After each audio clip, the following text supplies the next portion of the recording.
Good afternoon, traders. This is Tony D from easyMarkets in Sydney.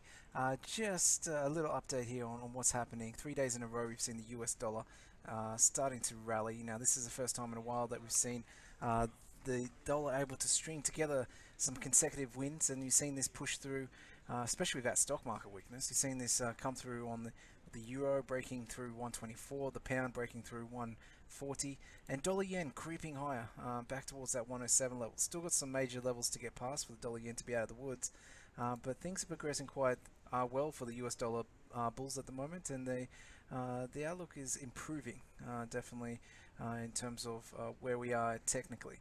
Now, before we get too carried away ourselves, remember that yesterday was a holiday in the US, so you can't really count their price action from yesterday as being real just yet. We have to see how the US session hands out today, especially the stock markets, and if the US dollar goes back to being sold again, that's much more familiar for a lot of traders, and could see the resumption of some of these trends: euro higher, pound higher, dollar yen lower in those regards. The Australian RBA minutes was the main event today, came out. Nothing surprising. Still expecting inflation to tick up. They are noting that it is underperforming though.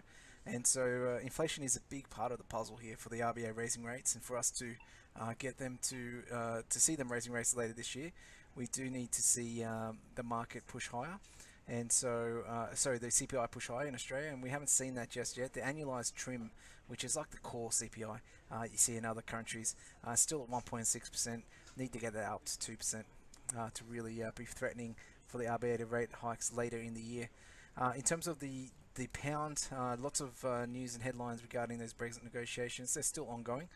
The meetings and the speeches coming from the UK side are continuing. Lots of leaks as well, saying what will happen if they don't get a deal.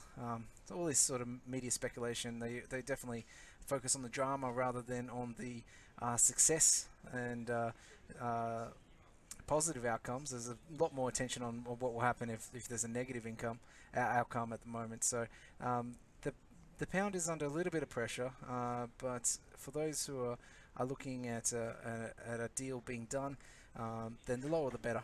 In terms of the long-term outlook, the price should go back up after a deal is sorted. It just needs to get past that finishing line, and some of the areas they still need to negotiate are the more contentious areas. So the type of trade deal they have is a big part of that. Alright, so in terms of data, there isn't really too much coming out at the moment in regards to data today. You will have to wait until later in the week, potentially even have to wait till next week to get a lot of economic data.